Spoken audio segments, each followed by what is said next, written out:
지역의 이슈를 만나는 시간 헬로 이슈 토크 시작합니다. 2022년 새해부터 많은 변화가 나타나고 있습니다. 시행부터 논란이었던 셧다운제가 1월 1일부로 완전 폐지되고 그 밖에 군인 월급 인상이나 부동산 정책 개선 등 새로운 제도와 정책이 시행되고 있는데요. 2022년 이민년을 맞아 어떤 제도와 정책이 생겼는지 이 시간 이슈 토크에서 자세히 살펴보겠습니다. 지역 공공정책연구원 기화서 박사 그리고 이정우 시사 리포터와 함께합니다. 네, 두 분 안녕하십니까? 네, 안녕하십니까? 예, 반갑습니다. 우선 기획재정부에서 발표한 2022년 경제 정책 방향을 분야별로 살펴보겠습니다. 이 보건복지 분야를 살펴보면 출산과 육아 관련된 제도가 눈에 띄는데요. 네. 어떤 제도가 있는지 짚어주시죠. 네, 먼저 보건복지 분야에 큰 변화가 있습니다. 정부가 출산 육아 부담을 완화하기 위해 저출산 극복 5대 패키지를 시행하는데요. 5대 패키지는 영아수당 지급, 첫 만남 꾸러미 도입, 또 부부 육아휴직 활성화, 공보육 확충, 다자녀 지원 확대로 구성되어 있습니다. 우선 영아수당을 살펴보면요. 1월 출생아 0에서 1세 영아에게 월 30만 원씩 영아수당이 지급이 되는데요. 2025년까지 50만 원으로 확대될 예정이고요.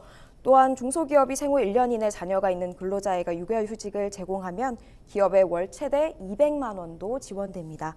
기업 입장에서는 육아휴직에 대한 부담을 좀 덜고 또 자유롭게 쓸 수 있는 그런 분위기를 만들겠다는 거죠. 그리고 첫 만남 꾸러미는 1월 출생아부터 육아에 필요한 물품 구입에 사용할 수 있는 국민행복카드에 출생아 등 1인당 200만 원을 충전해서 일시금으로 사용할 수 있게 만들어줍니다. 앞서 말씀해 주신 것처럼 육아휴직 혜택도 많이 늘어났는데요. 우선 육아휴직을 4에서 12개월로 상황에 따라서 선택해서 받을 수 있게 됩니다. 우선 급여를 또 육아휴직 급여를 최대 80%까지 상승해서 월 최대 150만 원 정도를 수급받을 수 있기 때문에 금전적인 지원도 많이 늘어나게 되죠. 또 부모 육아휴직제를 도입해서 출생한 뒤 12개월 안에서 엄마 아빠가 동시에 육아휴직을 진행할 수 있을 뿐만 아니라 번갈아 가며 필요에 의해서 사용할 수도 있습니다. 예, 그렇죠. 이게 좀 제도 굉장히 다양한 변화들이 있는데 네. 이 복지 분야를 살펴보면 민간 기업의 대체 공휴일, 유급휴일 보장도 있는데요. 이 제도를 두고 말만 좋은 현실성 없는 제도라는 평도 잇따랐습니다. 우선 정확히 어떤 제도인지 그리고 실효성은 있는지 설명해 주시죠. 먼저 이미 있어 왔죠. 몇 년 전부터. 예. 300인 이상 기업은 이미 2020년부터 시행을 해왔고 또 300인 이하 기업은 2021년 그리고 올해 2022년 1월 1일부터 시행되는 곳은 5인 이상 30인 미만 기업에도 적용이 된다는 것이거든요. 이게 무슨 얘기냐면은 공휴일이나 또는 공휴일이 토 일요일이 겹쳐질 경우는 우리가 대체휴일이라고 그러잖아요. 네. 그 대체휴일도 유급휴일이라는 거죠. 돈을 준다는 거죠. 임금을 준다는 거죠. 그런데 이게 얘기하셨듯이 효율성 또는 실효성이 있느냐라는 얘기는 뭐냐면 그 현장에서 지켜지느냐 안 지키느냐 이 문제거든요. 예를 들어서 5인 정도의 사업장에서 쉬는 날 다 쉬고 사업이 안 굴러가는 거죠. 현장에서는. 그럴 경우에는 부득불 나가서 근로자가 눈치를 봐서라도 나갈 수밖에 없는 눈치 때문에 그럴 경우에 뭐 돈을 달라고 하기도 그렇고 또 사업 입장에서는 또 주긴 줘야 되는데 또 기업이 어려울 수도 있고 그러니까 말은 맞는데 법정 휴일로 정하긴 정해놨는데 현장에서 지켜지느냐 효율성이 있겠느냐 이런 부분이 얘기거든요. 근데 이런 부분은 제가 봤을 때는 사업 현장에서는 굉장히 이거 다 지켜서 사업하기 참 어려울 겁니다. 그러나 근로자 입장에서는 그걸 받아 먹어야 되죠. 우리 이제 어때 챙겨야 되는 거죠. 어쨌든 간에 이거는 어쨌든 간에 서로 좀 조화를 이제 이루어야 되는데 보통은 이제 그 어느 정도의 기업의 경우에는 이런 그 이 법정 휴일에도 근로를 할 경우에는 사전에 그 사업주와 근로자 대표가 노사 협의를 하도록 되어 있습니다. 이거는 근로기준법에 의해서 하도록 되어 있어요. 지금까지. 그 기준법에 의해서 이런 대체 휴일에 우리가 근로를 하니까 대신에 다른 날 우리가 쉬도록 하자. 서로 협의를 하게 돼 있어요. 근데 그 자체도 생각보다는 쉽지 않을 것이다. 막상 특히 코로나 시국에 정말 사업주 입장에서 너무나 어렵고 또 근로자들은 일자리가 없어질 수가 있잖아요. 뭐 자기 받아야 될 그 권리만 다 찾다 보면은 그렇죠. 이런 부분이죠. 이제 이게 또 뭐와 또 이제 비교되냐면 기존에 이제 육아휴직제 있어 왔잖아요. 육아휴직제도 이와 비슷하게 지금 시행되어 오고 있는 중입니다. 근데 이게 현장에 가면 또 그렇지 않아요. 여성들이 내가 출산을 했다고 해서 육아휴직을 법정 테두리 있는 그대로 다 그걸 활용하면 또 사업주가 싫어하고 기업 현장에서는 기업이 안 돌아가니까 또 민망해지고 눈치를 볼 수밖에 없는 이런 똑같은 상황이라는 거죠. 예. 예, 이게 실질적으로 효과가 좀 있어야 할 것 같은데. 그렇죠. 예. 이 복지 분야 중에서 출산과 육아 그리고 기업에 대해 알아봤는데요. 학생들을 위한 교육 분야의 복지도 짚어주시죠. 네, 교육부나 복지는 교육부에서 발표한 내용을 바탕으로 말씀을 드리겠습니다. 교육부는 교육 분야 8개 영역, 30개 주요 개선 사업을 시행하고 있는데요. 우선 유치원과 어린이집에 다니는 유아를 대상으로 한 누리과정 지원 단가가 2만 원 인상되고요. 또 국공립 유치원 학비는 월 10만 원, 사립 유치원 학비와 어린이집 보육료는 월 28만 원씩 각각 인상이 됩니다. 지원이 되죠. 또 초중고등학교 저소득층 학생을 대상으로 한 교육활동 지원과 교육급여는 전년도보다 평균 21% 이상 인상이 될 예정이고요. 또 교육급여 수급 대상자에 대해 올해부터 한시적으로 학습 특별 지원비라는 명목으로 10만 원이 추가로 지원이 됩니다. 대학생을 위한 국가장학금 지원 단가도 인상되는데요.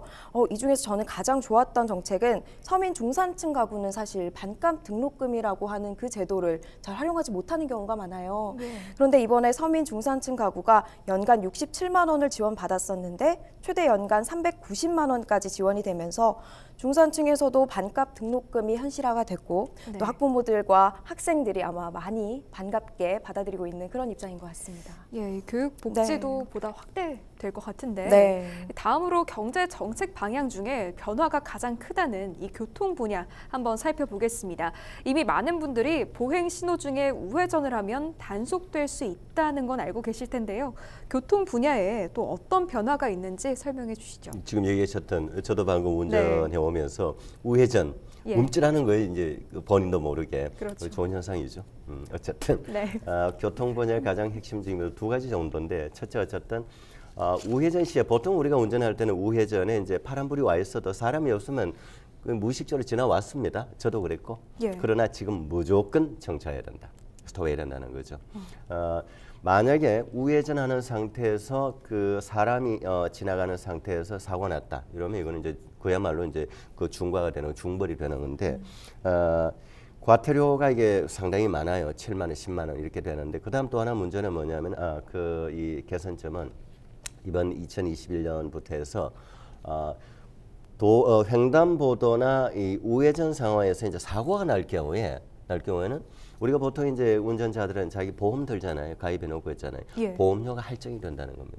한 번 걸리면 보험료 5%, 그다음 2번 이상 걸리면 10%. 그러면 전체 보험료가 60만 원을 내고 있다면 그 다음에 66만 원의 보험료 10% 이상 할증이 된다는 거죠.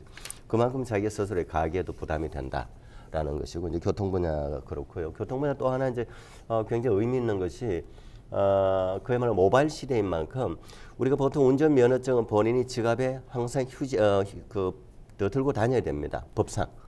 근데 어떤 문제가 생겼을 때 도로 경찰이 운전면허증을 제시해달라고 해서 보여주지 않으면 그것 또한 문제가 됩니다. 그런데 지금 좀 편리하게 하기 위해서 운전면허증 자체를 모바일로 다운받아서 그걸 보여주면 된다는 거죠. 뭐 이런 거는 뭐 굉장히 좀 국민들이 좀 편리하게 변화된 거죠. 그렇죠. 그다음 하나가 이제 고용보험과 관련해서 우리 사회에서 늘 문제가 있어 왔던 것이 이제 택배 근로자분들 그리고 이제 프리랜서로 일을 하는 분들의 이제 그 고용보험. 그건 각자가 한 사람이 자기 사업이라고 생각을 해서 고용보험 가입 대상이 안 됐습니다. 근데 이게 이제 된다는 거죠. 택배 근로자 그리고 이제 음식 배달하는 우리 보통 이제 라이드라고 그러죠. 요즘 워낙 많잖아요. 이런 분들 그리고 이제 대리운전 기사분들 이런 거는 저는 뭐 굉장히 의미 있는 변화다 생각을 하고 그 다음에 또 하나는 우리가 이제 지나치다 보면은 그 요즘 그 자동차 같은 경우 튜닝하는 업체들도 많아요. 예. 그러니까 5인 이상 자동차를 튜닝을 제작을 하거나 수리를 하거나 또는 이제 그걸 또 수입해서 판매하는 개인이나 법인이 있을 거 아닙니까? 이런 회사들은 반드시 소화기를 비치해야 된다. 휴대하고 다녀야 된다. 혹시 이제 자동차 화재가 났을 경우 바로 즉시 대응해야 된다는 거. 그다음 또 하나는 이제 어쨌든 그 수소차와 전기차가 굉장히 어쨌든 앞으로 많이 늘어날 거잖아요. 그럴 때 이런 친환경차를 이제 보급을 확대하기 위해서 그 일반의 어떤 공공기관이 아닌 민간기관의 뭐 버스 회사, 대중교통 버스 회사, 택시 회사 뭐 이런 회사들도 신차를 구입할 때는 일정 비율 이상을 이런 친환경차를 구입해야 된다라고 하는 것이 이제 비율이 명시되었다는 건데, 근데 이 부분은 이제 사업하시는 분들에 해당이 되는데, 그럼 우리 시민들한테 무슨 이게 해당이 되느냐? 예. 저는 이런 생각이 드는 거예요. 제가 버스를 타고 가요. 전기차를 타고 가는데 전기가 떨어져서 배터리가 떨어져서 네. 굉장히 당황할 거 아닙니까? 그렇죠. 네. 그러려면 뭐가 돼야 됩니까? 충전소 보급에 따라 가지고 이런 게 돼줘야 되는데 예. 염려가 되는 거죠. 충전 보급소가 제대로 인프라가 확충되지 않은 상태에서 차만 막 확대를 해놓고 중간에 문제 생길 경우 어떻게 할 거냐고. 갑자기 그럼 버스에 그럼 이걸 배터리를 가지고 와서 넣는다? 저는 그 현실적으로 참 쉽지 않다고 봅니다. 예. 좀 염려되네요. 좋은 변화긴 한데 그렇죠. 좀 염려가 된다라는 거죠. 네, 예. 또 그런 분야도 고려해야 할 것 그렇죠. 같습니다. 예, 예. 네, 다음으로 우리 생활과 밀접한 이 경제 금융 분야 한번 살펴볼 텐데요. 살펴봤듯이 최저임금의 경우에는 시급이 8,720원에서 9,160원으로 오르기도 했고요. 또 다양한 그 외에 변화가 있을 것 같은데 어떤 변화가 있는지 설명해 주시죠. 네, 앞서 말씀해 주셨지만 최저임금은 매년 큰 관심을 받고 있는 예. 그런 분야죠. 매년 큰 관심을 받고 있는 최저임금이 2021년 8,720원에서 5.1% 오른 9,160원으로 책정이 됐습니다. 월급으로 환산하면 일주일 소정근로 40시간과 또 주당 유급 주휴 8시간을 포함한다면 191만 4,440원인데요. 이렇게 따지면은 작년과 비교했을 때 한 180만 원대였거든요. 그런데 상당히 그래도 어느 정도 많이 상승된 걸로 보이고요. 또 장애인 고용 확대를 위한 정책도 시행됐는데 장애인 고용 의무가 모든 사업장이 지는 건 아닙니다.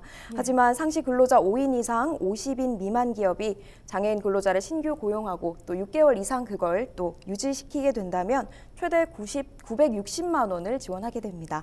또 신규 고용 인원은 규모에 따라서 최대 2명까지 인정되고요.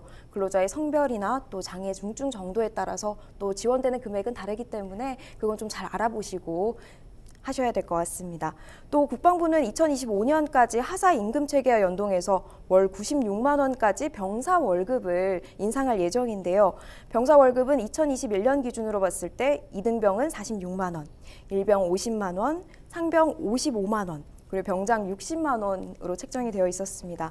하지만 2022년 들어서 2등병 51만 원, 1병 55만 원, 상병 61만 원, 병장 67만 원으로 인상이 됩니다. 또 청년 희망 적금도 굉장히 주목해 볼 만한 그런 정책인데요.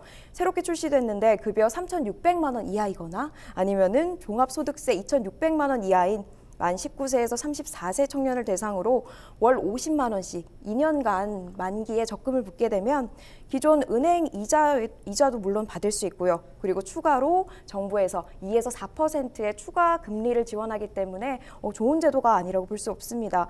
게다가 또 이자 소득에 대한 비과세 적용이 되기 때문에 청년 희망 적금은 해당하시는 분들이라면 저는 추천해드리고 싶습니다. 예, 이 경제와 금융 분야의 변화에 대해서 또 알아봤는데 이 많은 분들이 또 주의 깊게 살펴보고 계실 것 같습니다. 바로 이 부동산 분야인데요. 상가주택 양도세, 또 비과세 부분이나 소규모 주택 공공 재건축 완화 등 많은 변화가 보이는데요. 자세한 내용 짚어주시죠. 네, 뭐 워낙 많아서 한 두 가지 예. 정도만 제가 좀 압축을 해서 얘기를 하겠습니다. 네. 먼저 그 재건축 완화 부분인데 재건축도 이제 그 아주 소규모 그 재건축 예를 들어 아파트, 빌라 같은 소형 주택들이 있잖아요 모여 있는 곳 이런 그 소규모의 아파트들은 이제 재건축을 좀 이제 그 기준을 좀 완화하겠다라는 것이고 더불어서 저는 이제 그 규모가 좀 큰 아파트의 경우는 이제 안전 진단이라는 절차를 반드시 거쳐야 돼요. 이 아파트를 다시 지어야 되냐 말아야 되냐 그 핵심이 이제 안전 진단입니다. 이 부분도 저는 지금까지 규정이 문재인 정부 들어와서 굉장히 좀 이게 좀 까다롭게 지금 이제 점수 배점이 기준이 낮춰져 있는데 이것도 좀 변화가 저는 좀 있지 않을까 앞으로 봐서는. 그다음 또 하나가 이제 그 임대료 부분인데. 임대사업자 집이 됐든 아니면 일반 상가가 됐든 임대하는 임대사업자가 있잖아요. 이제 뭐 그 빌딩을 가지고 있고 상가를 가지고 있고 임대를 전문으로 하는 이런 사람들이 예. 임차인들에게 임대료를 인하해줬을 경우에는 그만큼의 세액 공제를 해주겠다. 이건 왜 해주느냐? 저는 참 좋은 거라고 봐요. 그야말로 코로나 시대에 그 중소자영업자들한테 그 임대료를 좀 인하해주는 효과를 좀 가져오지 않을까? 그렇다고 또 세금을 이렇게 낮춰준다고 해서 임대인들이 또 꼭 낮춰주지 않는 사람도 많아요. 네. 그렇긴 한데 좀 이 어려운 시기를 감안해서 이런 거 정부의 세액 공제도 있으니까 좀 자영업자 생각해서 임대인들이 좀 세를 좀 월 임대료를 좀 낮춰줬으면 좋겠다 싶은 생각을 제가 덧붙여 말씀드립니다. 네, 이 부동산 분야의 변화에 대해 짚어보셨습니다. 이 앞서 짚어본 분야 외에 또 달라지는 제도로 어떤 게 있는지 설명해 주시죠. 네, 앞서 소개된 부분인데요. 지난 2011년 도입돼서 논란이 끊이지 않았던 게임 셧다운제가 10년 만에 폐지가 됩니다. 예. 이제는 보호자와 자녀가 자율적으로 게임 이용 시간을 조절하는 게임 시간 선택제로 제도가 변화가 되는데요. 게임 시간 선택제는 잠시 설명을 드리자면 만 18세 미만 청소년 본인이나 또 법정 대리인의 요청이 있을 경우에는 게임 이용 시간을 조절할 수 있는 그런 제도입니다. 아무래도 게임 셧다운제보다는 조금 더 유연한 제도라고 볼 수 있죠. 또 이어서 가장 큰 변화는 43년 만에 면세점 구매 한도 제도를 폐지한다는 소식입니다. 현재 내국인의 면세점 구매 한도는 5,000달러로 하나로 따졌을 때 한 600만 원 정도 그렇게 책정이 되어 있거든요. 하지만 3월부터 이것이 폐지가 됩니다. 다만 면세 혜택은 지금과 마찬가지로 구매액의 600달러까지 받을 수 있고요. 이 같은 사항을 발표하면서 코로나 사태로 사실 가장 큰 타격을 받았던 게 면세 업계잖아요. 예. 그런 업종을 조금 더 활성화시키고 또 외화 유출을 방지하기 위해서 이런 정책을 시행하지 않았나 싶습니다. 이번 구매 한도 폐지는 해외 소비를 국내로 끌어올리는 그런 견인차 역할을 할 수 있을 것으로 기대됩니다. 네. 지금까지 2022년부터 시행되는 제도를 분야별로 살펴봤는데요. 이 살펴본 내용 중에서 기대되는 제도와 아쉬운 제도 하나씩 짚어주시죠. 저는 오늘 우리가 언급하지는 않았는데 좀 아쉬운 부분으로 지금 광주의 그 현대 아이파크 현대산업개발의 아파트 붕괴 심각하잖아요. 그게 핵심이 안전 문제죠. 안전 문제. 이제 중대재해처벌법이 시행이 됩니다. 27일부터 시행이 되는데 그런 법률이 조금 더 빨리 시행이 됐더라면 이런 사건은 좀 사고는 막을 수 있지 않았을까. 지금도 아직 그 공사 현장에 매몰되어 있는 인부들 아직도 지금 못 찾고 있잖아요. 지금 수색하고 있는 중인데 너무나 안타깝죠. 그래서 이런 중대재해처벌법이 더욱더 좀 홍보가 되고 사업주도 그렇고 국민들도 더욱더 좀 관심을 가져야 된다. 그래야 우리 가족, 우리 시민, 우리 국가 인명을 지킬 수 있다는 부분이죠. 그래서 안전과 관련된 2022년부터 시행되는 중대재해처벌법은 정말 이거는 계속 강조를 해도 지나침이 없다라는 생각을 합니다. 네, 또 기대되는 제도와 아쉬운 제도 짚어주시죠. 네, 가장 기대가 되면서도 좀 아쉬운 제도는 육아휴직 제도인데요. 제도가 개선된 것에는 저는 굉장히 긍정적이지만 실제로 육아휴직에 정말 제대로 작동이 될지는 조금 의문을 가지게 됩니다. 지난해만 하더라도 출산휴가나 육아휴직을 사용했다는 이유로 퇴직을 강요받는 그런 관행이 조금은 남아있는 것을 볼 수 있었는데요. 실제로 육아휴직자 10명 중 3명이 직장에 복귀하지 못하는 그런 실정에 놓여 있습니다. 그렇다 보니 제도를 개선하는 것도 중요하지만 이 제도를 얼마나 잘 활용할 수 있는가, 또 기업 차원에서 자유롭게 쓸 수 있는가, 이런 것에 대한 고민을 조금 해봐야 하지 않을까 싶습니다. 네, 알겠습니다. 말씀 여기까지 듣겠습니다. 지금까지 2022년 제도와 정책에 대해 이야기 나눠봤습니다. 헬로 이슈 토크 마칩니다. 함께해 주신 여러분 고맙습니다.